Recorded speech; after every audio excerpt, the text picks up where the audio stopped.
তো তুমি এই যে নিয়ে এসো।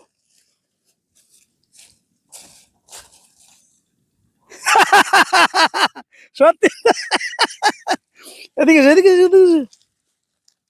আর ডিম পাইছো তো, অনেক ডিম পাইছো। এটা কিসের ডিম? হাঁসের। এইটা হাঁসের।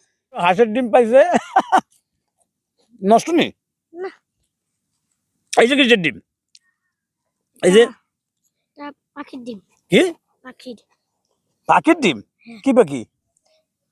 যে কোনো পাখি হতে পারে। যে কোনো পাখি হইতে পারে। দর্শক, এইটা আসলে পাখির ডিম না, আমার মনে হয় এটা তো পাখির ডিম না। তাহলে এটা হচ্ছে কচ্ছপের ডিম। আমি আগেও একটা ভিডিওতে বলেছি যে এই সিজনে কচ্ছপ ডিম পারে বিভিন্ন জায়গায়, মানে জল থেকে উঠে যে ডাঙ্গা আছে সেই ডাঙ্গার উপরে ডিম পারে। এটা হচ্ছে কচ্ছপের ডিম। কচ্ছপ জানো? কাছপ। হ্যাঁ হ্যাঁ কিসের ডিম? কচ্ছপ। কচ্ছপের ডিম। কচ্ছপ কয়েকদিন পর এই কচ্ছপের ডিম ফুটে বাচ্চা বের হবে। তুমি কি জানো? না। আচ্ছা, হাঁসের ডিম পাইছো, ঠিক আছে। তুমি একটা কাজ করো, এই কচ্ছপের ডিম যে জায়গায় পাইছো সেই জায়গায় থুয়ে আসো। না, কে? কারণ আমি অনেক কষ্ট করে কাদা যে ধরে আনছি। তুমি কি চাও না দেশে কচ্ছপ বৃদ্ধি পাক? চাই, কিন্তু অনেক কষ্ট করে এনেছি তাই। এই ডিম কি করবা? বাড়ি যে পালবো কচ্ছপ হবে।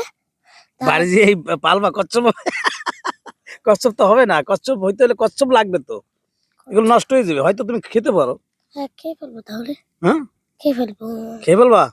হ্যাঁ, ও ভয় পাইছে। সম্মানিত দর্শক, সে খেয়ে ফেলবে মোটামুটি। যাই হোক, সে ছোট মানুষ, অনেক কষ্ট করে ডিম পেয়েছে, কচ্ছপের ডিম পেয়েছে, দুইটা হাঁসের ডিম পেয়েছে। ও রাখুক। আচ্ছা বাবু, শুধু ডিম তালাশ করলে তো হবে না, পড়াশোনা করতে হবে, ঠিক আছে? ঠিক আছে।